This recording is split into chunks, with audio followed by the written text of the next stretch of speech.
The 454th edition of the MMA Gambling Podcast on the Sports Gambling Podcast Network is brought to you by Bet365. Bet365 is offering new users a $1,000 risk-free bet. Sign up today at sportsgamblingpodcast.com/bet365. We're also brought to you by Hall of Fame Bets, the sports betting research platform for parlays, player props, and game lines. Download the Hall of Fame Bets app or visit HOFBets.com and use promo code SGPN to get 50% off your first month. Start making smarter bets today.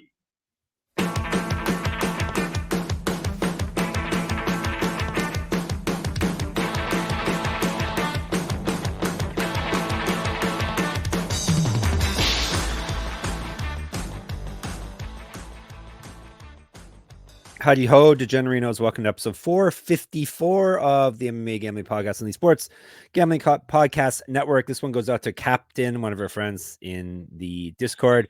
He sent, if you're watching on YouTube, MMA Gambling Podcast on YouTube, you'll see Gumby has a new hat. You won't know it's a new hat, but he has a new hat. And it was courtesy of Captain, who creepily knew what head size Gumby was as well. So don't know how he figured that out. He claims he guessed, but I don't know. So this goes out to Captain. We'll talk more about Gumby's hat very, very shortly. I'm one of your hosts for this here program, Jeff Chalks Fox. I only hit one dog last night, so Chalks is still the nickname. I'm taking big swings on dogs, just not hitting very many. So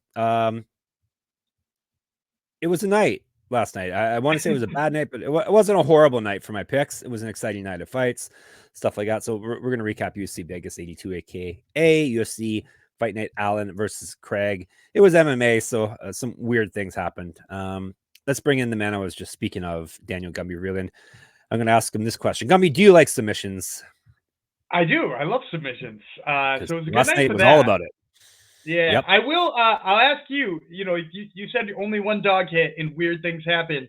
Was the weirdest thing that happened the dog that you hit? Let me see. I can't even remember which dog I hit. No, that wasn't weird. That was only plus 110. That wasn't weird.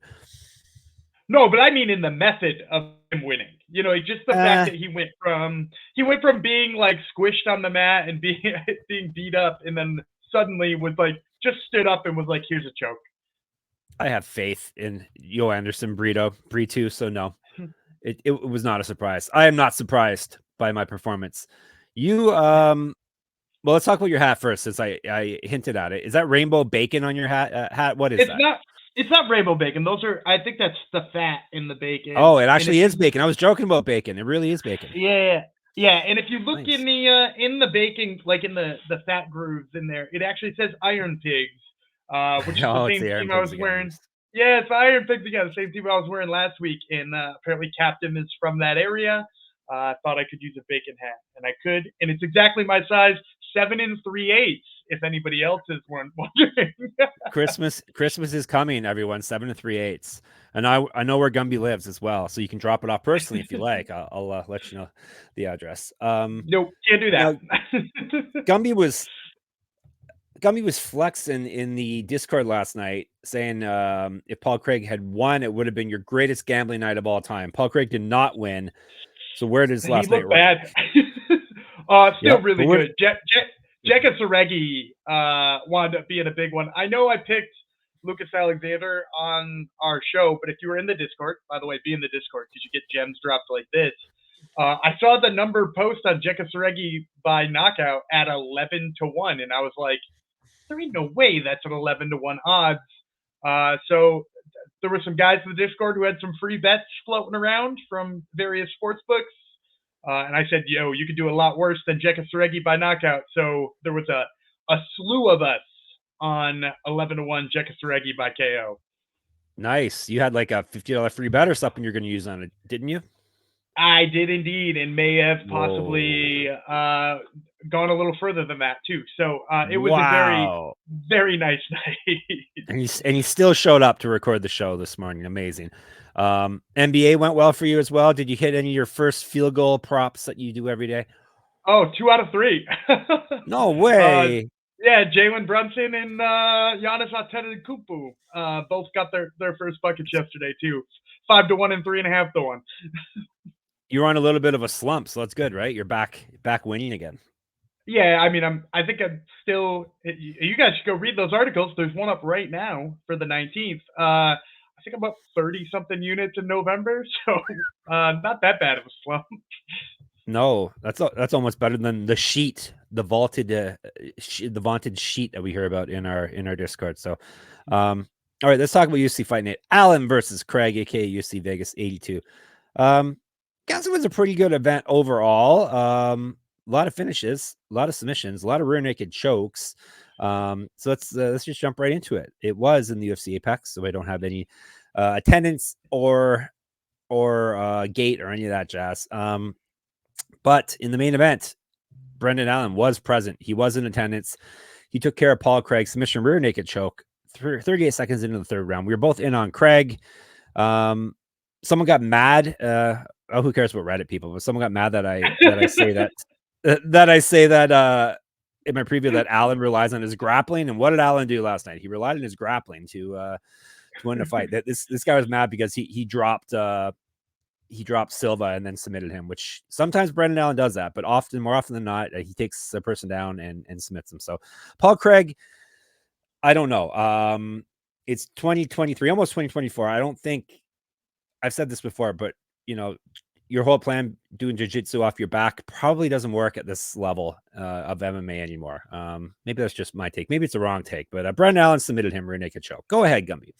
Yeah, I'm having a really tough time with Paul Craig in that, like, it just seems like I don't know if what we should take out of this fight / the Andre Muniz fight. Like, should we take that Andre Muniz as just like an absolute shell of the fighter we thought he was?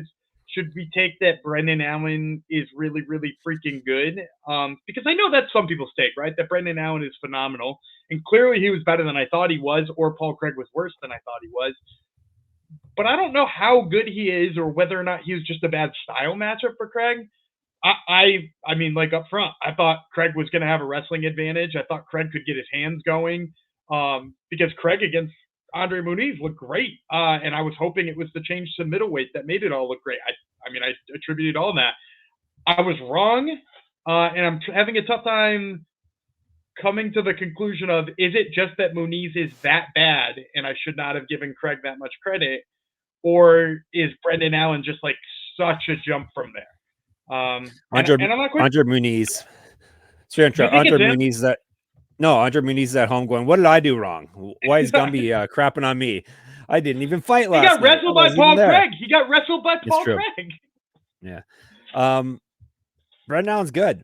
Brendan Allen hasn't beaten anyone who's good yet. That's the thing. He's made it to this level by really not beating anyone very good. Like Paul Craig is his best wing. So take that for what it is. Yeah, and we don't even know how good of a win that is. We don't even know how good of a win. Exactly. I'm checking the performance rankings I do on my Substack, moneymma.substack.com. Brendan Allen's moved up to number 5, but that's because he's finishing people with pretty good records. But he really has not beat anyone good yet, like I'm saying. So it's hard. I don't want to take away anything from his performances, but has he really been tested? He seems to be looking better every fight, but yeah, I wasn't sure. I wasn't sure of what you were saying there about like he hasn't beat anybody better than Paul Craig, because I think mentally I assumed he had, and now I'm looking back at his record and you're right. Like his best win before this might have been Jacob Malkin. Yeah, Jacob Malkin probably, unless you want to count Kevin Holland at middleweight like a million years ago. Yeah.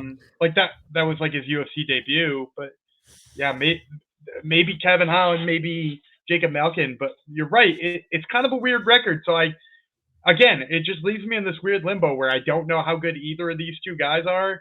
Clearly underestimated Allen and or overestimated Craig in a way that made it look very silly to have picked him, but still can't quite put my finger on it. Can't quite tell. Like, what would he do against Jared Cannonier? Do you think he would beat Jared Cannonier? No, I don't. Yeah, I don't really either. Or like Marvin Vettori. What chance do you give him against Marvin Vettori?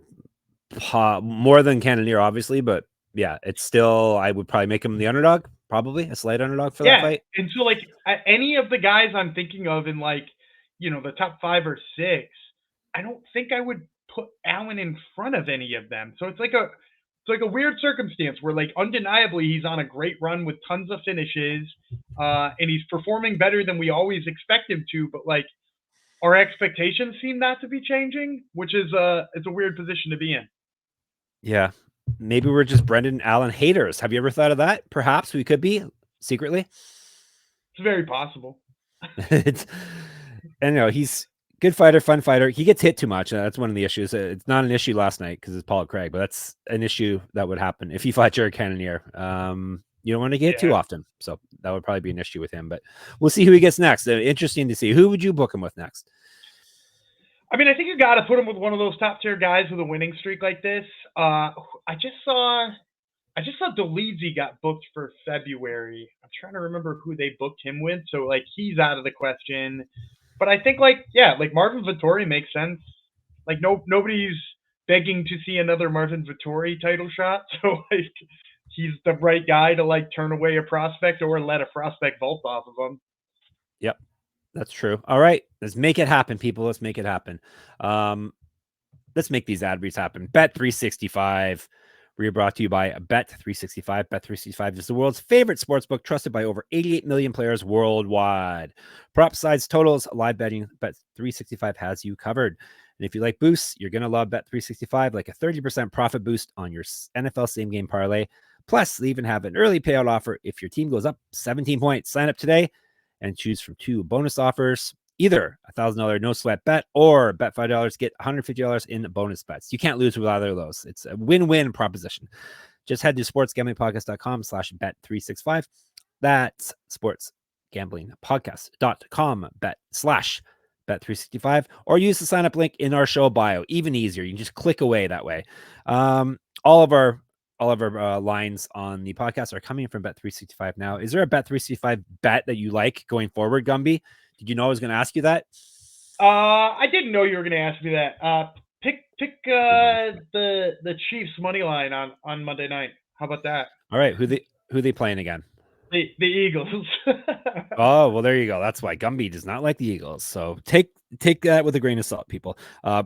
Problem gambling, call 1-800-GAMBLER. Okay, we're going to jump into our recap. These recap episodes are always lengthy.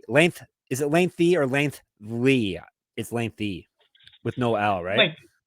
Lengthy. Yes. Yeah. Lengthy. He's very confident. All right. Co-main event. This man was very confident, or makes me confident picking him going forward. Michael Morales, probably the toughest test of his career, or definitely toughest test of his career. And he passed it with flying colors.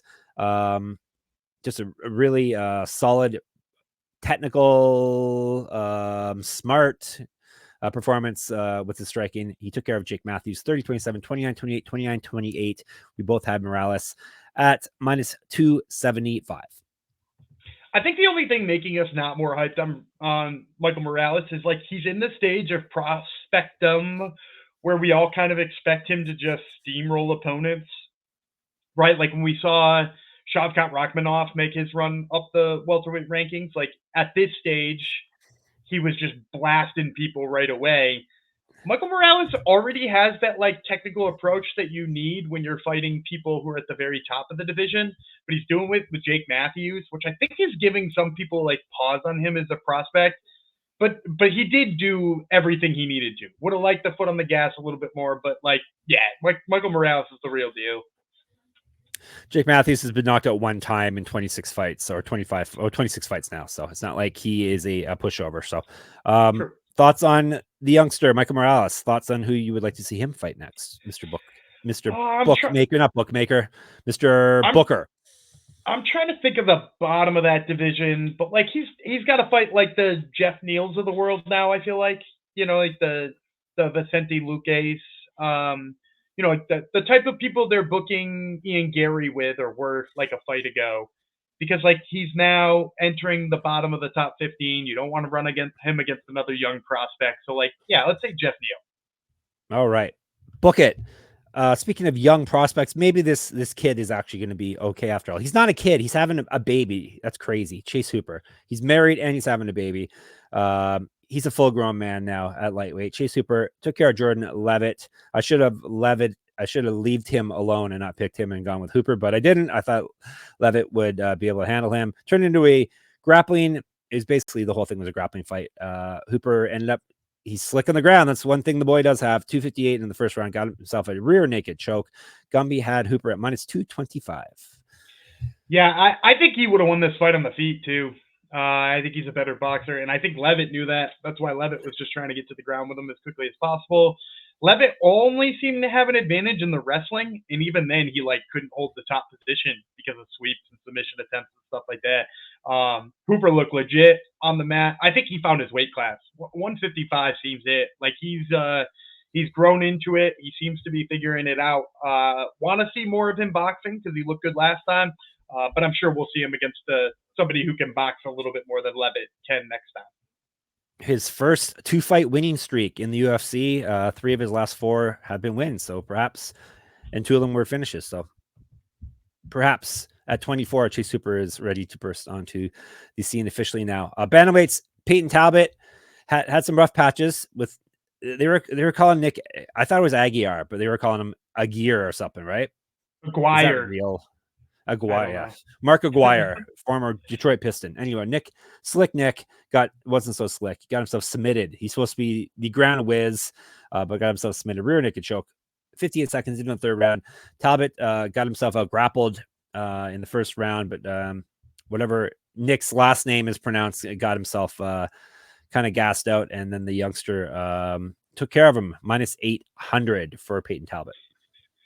Yeah, Talbot, he did, wind up adding more questions than he did answers in this one, because now I'm wondering if his takedown defense just sucks. Because it held up in rounds 2 and 3, and some people have pointed to, look at how many takedowns he's stuffed over his career. But most of those takedowns he stuffed from Aguirre were in the second and third round when Aguirre was clearly without gas. He was out. So it does really pose the question is what does Peyton Talbot have going forward? His striking is clearly right there where it needs to be for a prospect of his development. But he looked pretty rough in the wrestling department to start that fight. So I've got questions.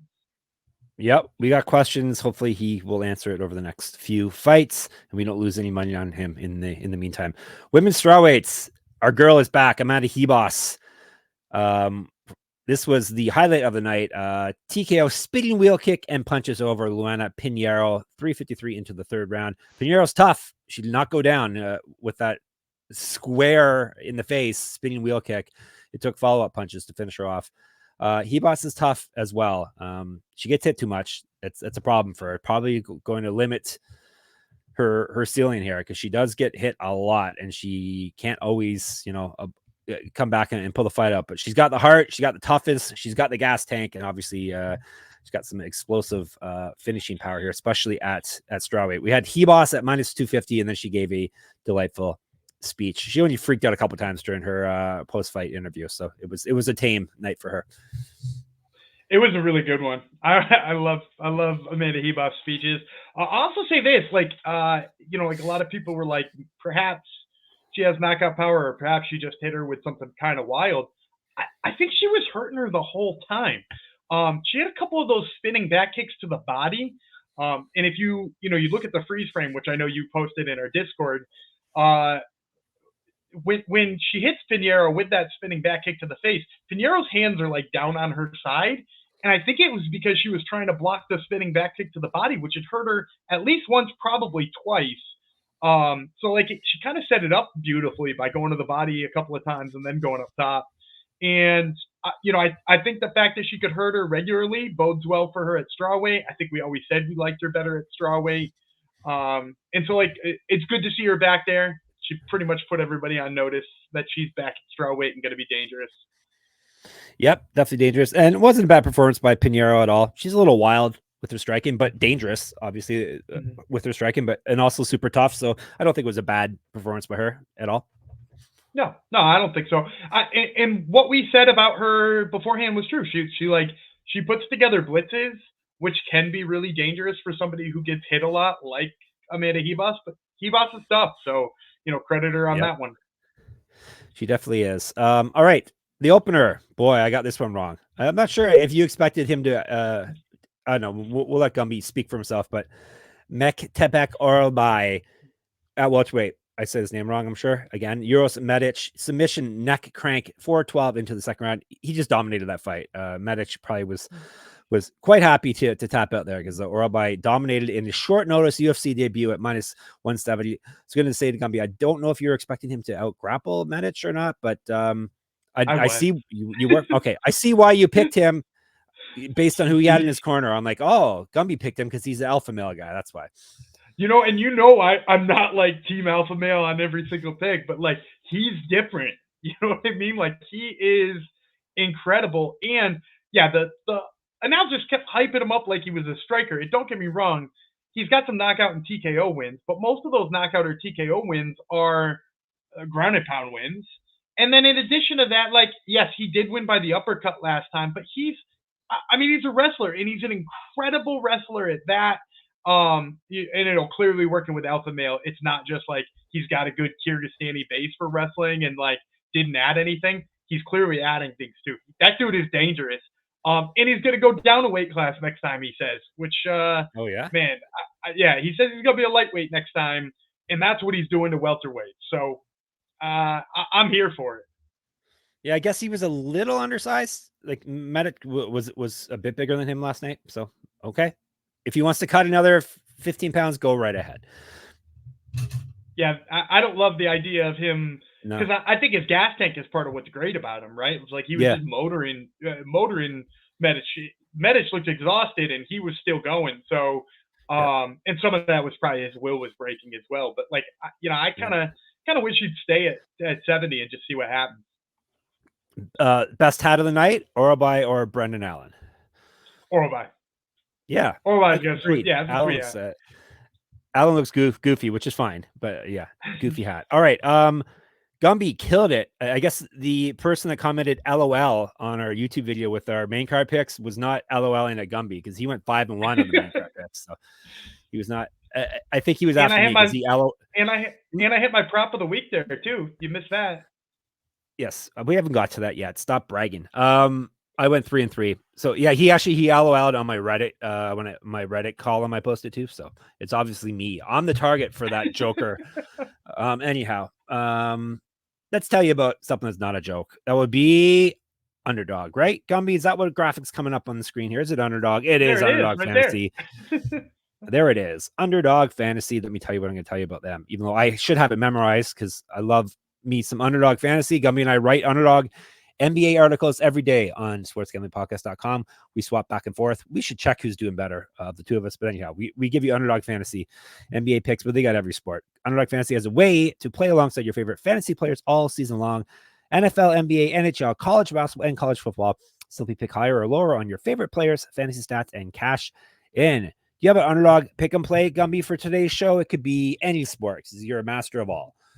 I am a master of all sports. I will say, let's see, the Sunday night football game this week, which should be happening by the time that you get here, this in your ears, is Minnesota and Denver. I'm going to take, let's go with Joshua Dobbs higher than 1.5 passing touchdowns.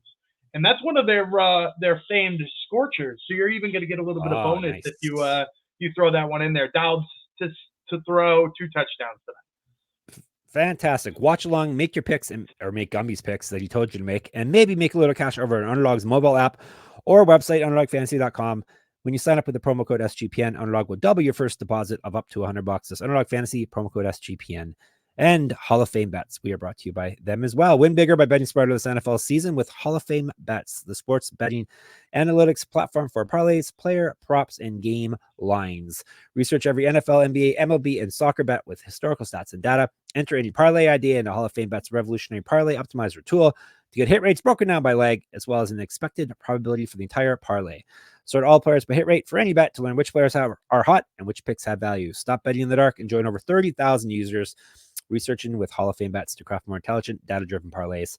Download the Hall of Fame Bets app or visit hofbets.com and use code SGPN to get 50% off your first month today. Start researching, start winning with Hall of Fame Bets. All right. Was there some winning going on in the prelims? There was. Main event of the prelims, featherweight Joe Anderson, Brito ninja choked Jonathan Pierce, 354 into the second round. As Gumby said, this one just came out of the blue. Pierce was had just trash talked him a few moments before that, told him to get up and do something about it in his nice Southern accent, which added to the flavor. Too. Yep. So Brito got himself to his feet. They were still in the clinch, and he snuck in a ninja choke. And Pierce's face after that got put on, like, oh, he's got him here. Pierce did not enjoy that very much. This was a big win, biggest win of Brito's career. I know I'm saying things like that a lot this show, but plus 110. Pierce was on a roll here. This was a big win for the youngster Brito. Yeah, and we said on the show prior, and I had Pierce, so I'm wrong about this one, but we said on the show prior, a good fight night card, a good Apex card answers questions. And my question for Jonathan Pierce is: we know he's good, we know he's skilled, but can he deal with danger? Can he deal with somebody who's dangerous? And while he was really good the whole time, the answer was no. That he has like some issues with when somebody threatens him. And Brito, I mean, I think he's constantly going to be one of those people who we handicap as being not as good as the person he fights, but sometimes that doesn't matter. Kind of in the Derek Lewis, kind that just like, is he better here? No. Is he better here? No, but he's dangerous. And as a result, he's always kind of a live dog. I want to pose this question to you before we stop talking about this fight. Worst trash talk mistake of all time? worst Sorry, UFC say it trash again. talk? Was it the worst? That was bad, yeah. I mean, like, you tell a guy to stand up and do something, and he stands up and ninja chokes you. Yeah, it doesn't get any worse than that. No, it's verbally, it's probably the worst. The guys who invite the fighters to hit him and then get knocked out are also enjoyable. Or Anderson Silva clowning and getting knocked out by Chris Weidman. But yeah, in terms of verbal taunts, yeah, that did it. Did this really teach us anything about Brito? Like, are we? No, he's dangerous. More high? He's dangerous. Yeah, he's dangerous. We knew that though. That's the thing. Like, he kind of. It's not like he dominated the fight. He kind of saved the fight by saved himself in that fight. So yeah, I don't know if I feel any better about him going forward at all. Like, I was in on him obviously to begin with here, and he's on an amazing run, but yeah, I'm not sure if this really showed us that he's a better fighter than we thought he was. No, I continue to think too that he's going to have trouble with anybody who he can't wrestle. Anytime he doesn't have a wrestling advantage, he's going to be in trouble, but he's dangerous. So, it is what it is, kind of. Yep. Fun fighter though. Regardless, he's going to be fun to watch going forward. This guy is fun too. Down at bantamweight. Somehow he's at bantamweight and he's 6 feet tall. Jose Johnson. I think he's really Jose Johnson, but you either have to be Jose Johnson or Jose Hansen. I think I've gone through this already on a show in the past. And yeah, Jose Johnson took care of Chad Anheliger, the Canadian, rear naked choke submission, 449 in the third round, dominated the fight. He's just a handful at bantamweight. We had him at -200. Yeah, and I said too, we even got a YouTube Reels clip on it if you want to check it out on our YouTube, where I said, like, I think people are forgetting he can wrestle, because most of the people I heard handicap this outside of that were giving Anheliger a chance, they were like, well, Anheliger's got the grappling advantage, he's a black belt or whatever. Jose Johnson just got done grappling Jack Cartwright on Contender Series and did a really good job against him. So I think people sleep on what he's got in the tank for wrestling, and certainly what he's got in the tank for submissions, because not only has he submitted Anheliger, now he submitted Mo Miller back in the day too, which is a good regional submission to have under your belt. And now his striking looks better now that he can see. Good things coming for Jose Johnson for sure.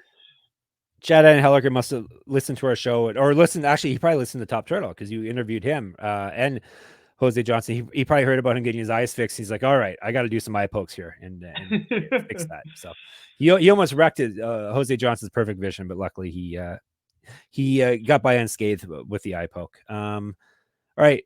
Dennis Tuiluilan, he brought it. He was game, but Christian Leroy Duncan, too much for him. Duncan's looking real good at middleweight as well. I know this wasn't the toughest of challenges, especially on short notice, this guy, but he TKO'd on punches and elbows, 424 into the second round. We had Duncan at -400, but still, very nice performance. He's got to keep an eye on at middleweight. Maybe he is.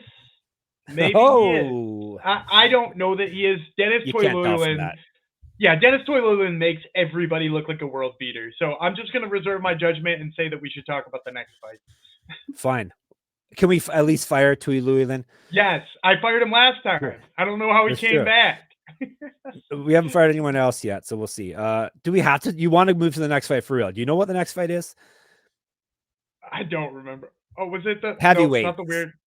Oh, heavyweight. Yeah. I do want to talk Mick about Parkin. this one. Yeah. All right, good. Mick Parkin defeated Kyle Machado, 29-28, 29-28, 29-28. We had Machado. This is a big. Well, it wasn't really sloppy, but it was a heavyweight fight. It was a slog. No, it was sloppy. Yeah. Okay, go ahead. Sure. Tell us about it. It was for sure sloppy. I will also say, do you feel? I feel like the scorecards, despite being all in agreement, were wrong. Maybe I was watching a different fight than everybody else was. Maybe I had my rose-colored glasses on. But like, I thought clearly Machado won the third. I know he won the first. And I gave Parkin the second, obviously. But like, I really do think, and yeah, if you're looking at, I just pulled up MMA decisions. Yeah. First of all, this gives me a good insight to who was judging the fight. Our girl Adelaide Bird, Chris Lee, and on that one, Derek Cleary. So, an all-star crew. But then if you look at the media scores, we've got 8-3 in favor of Machado. Now, 4 of those are sure dog for Machado, so I'm going to say 4-3 in favor of Machado, because we don't count sure dog picks. But like, it seemed like he did more in that third, or at least he landed the more impactful strike. So it was weird to see him not win it. I thought when I heard every single judge gave it 29-28, it was his.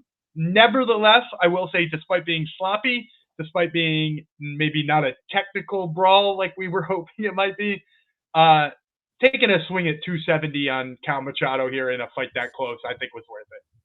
Yep, definitely.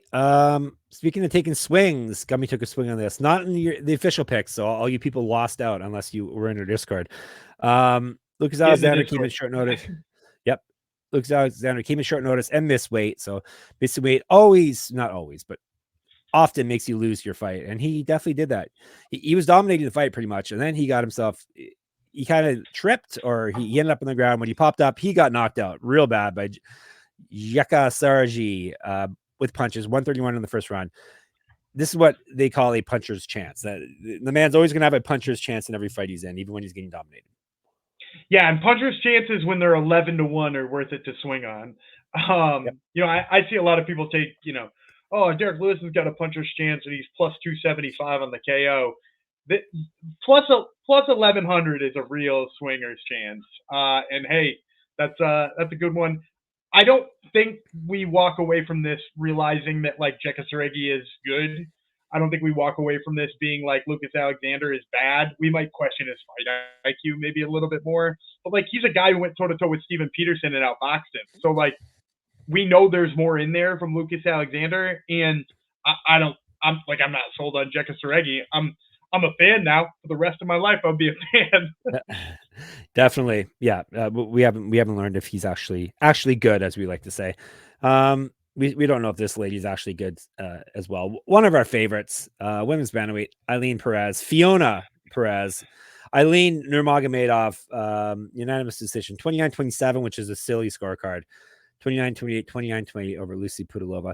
If you gave Perez a 10-8, you should have gave Pudilova a 10-8 as well.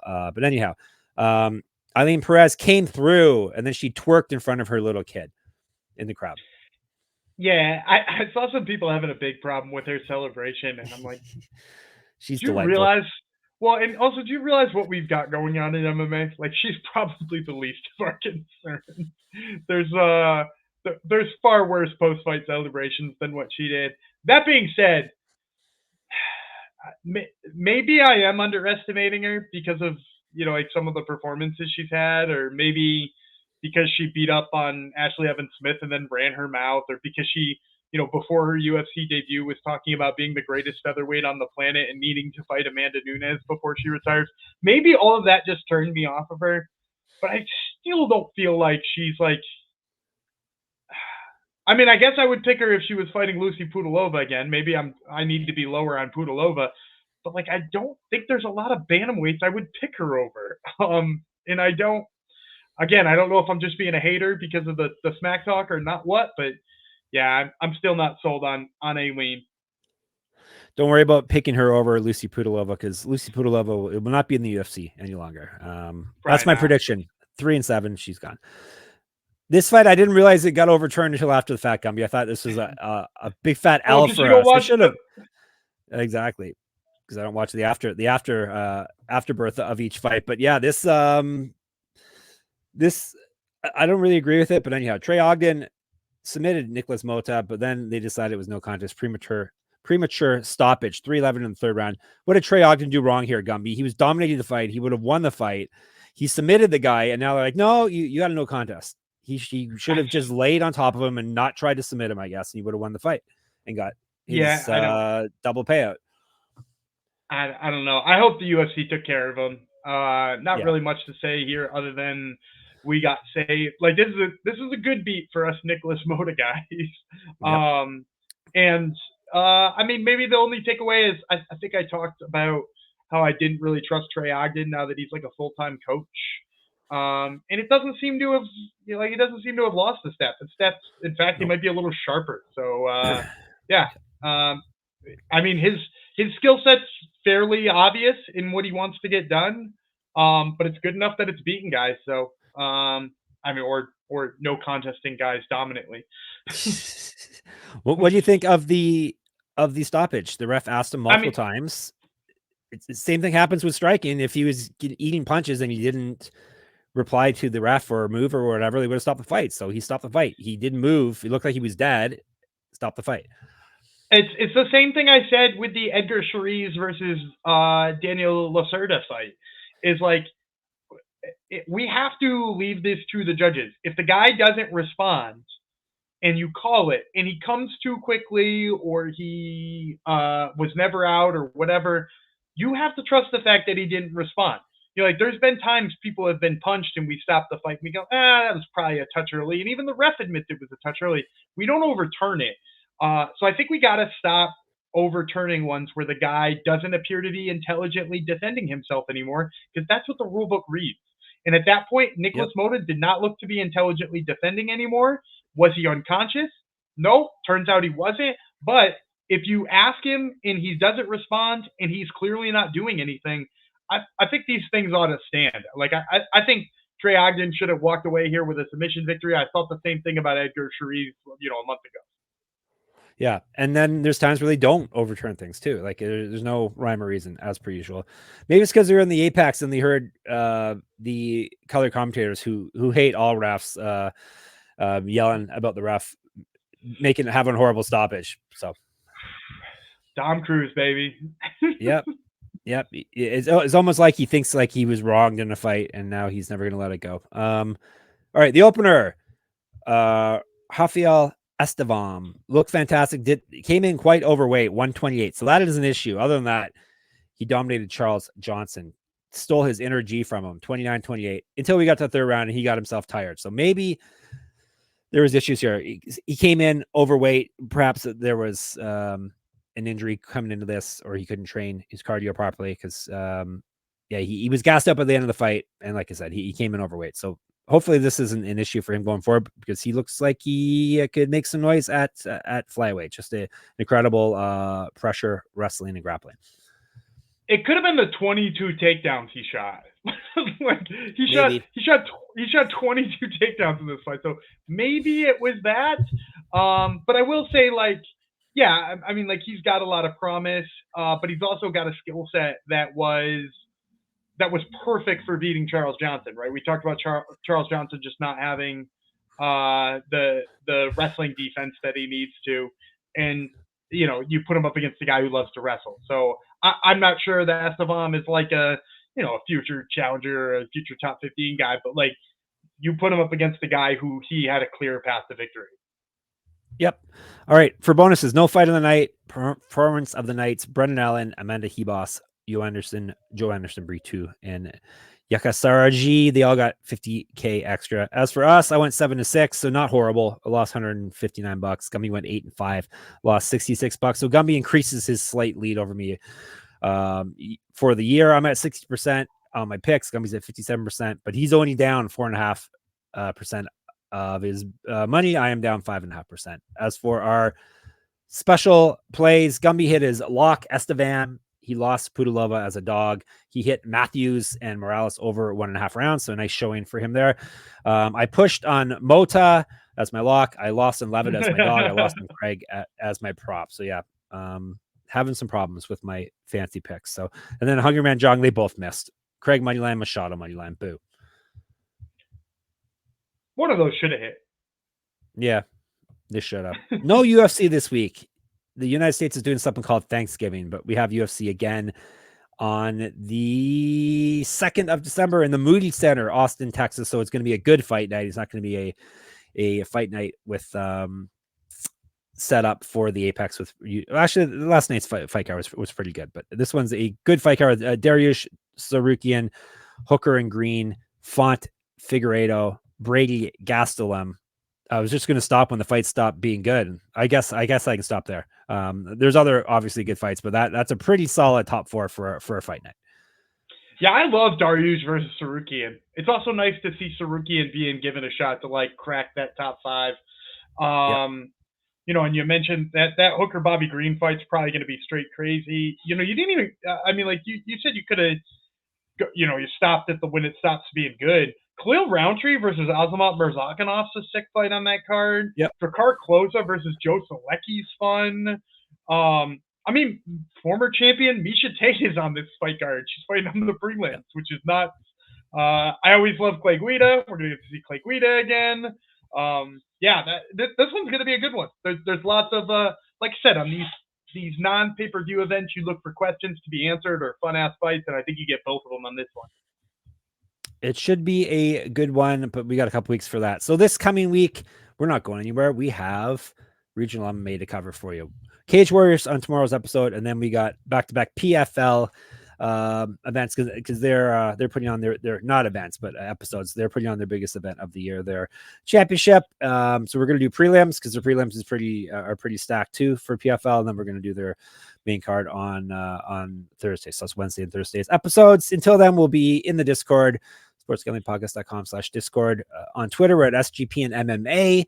At Gumby Vreeland and at Jeff Fox Writer. I'm that on Instagram as well. I told you about my Substack, moneymma.substack.com. Get in there. And Gumby's got a Top Turtle MMA podcast you should listen to where he interviews people. How did your people do last night? They went, well, 2 of them fought each other. And then who else did you have? Cal Machado did not look all that promising. No. So Gumby went 1-2 with his interviews last week. Do you know who's on it this week, or are we going to leave that in the air?